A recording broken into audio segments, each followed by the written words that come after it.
bienvenue sur yrgestion.fr. À faire avant de quitter un restaurant, laissez un pourboire par carte bancaire.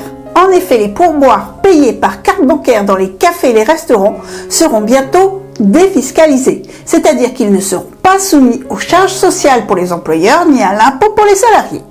Cette mesure attendue par la profession est destinée à redonner de l'attractivité à ce secteur en pénurie de main-d'œuvre. D'autant plus que depuis le début de la crise sanitaire, les Français utilisent de moins en moins d'espèces et privilégient le paiement par carte bancaire. Jusqu'à présent, les pourboires versés par carte étaient déclarés et imposés. En revanche, ce n'est pas le cas pour les pourboires en liquide, soit l'immense majorité des pourboires. Dit autrement, cette décision ne devrait rien coûter à l'État puisque les pourboires en liquide n'étaient quasiment jamais déclarés.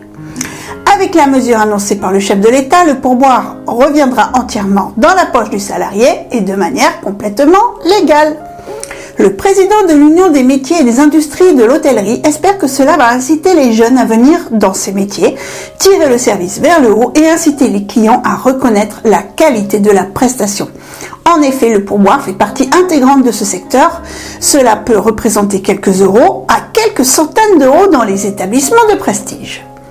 Outre l'aspect financier, le pourboire a également une dimension symbolique. Pour les salariés, le pourboire est un signe de reconnaissance, de gratitude et c'est très valorisant.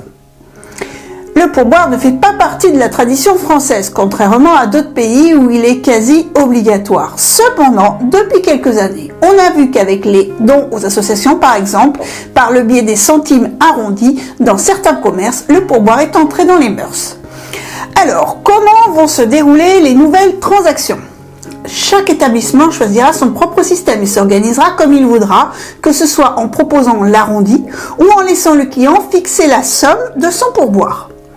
Le paiement sans contact permet dès aujourd'hui de laisser un pourboire après avoir réglé l'addition de façon distincte. Donc, après avoir indiqué sur le terminal de paiement soit un pourcentage de l'addition, soit un montant à présélectionner, soit un montant au choix.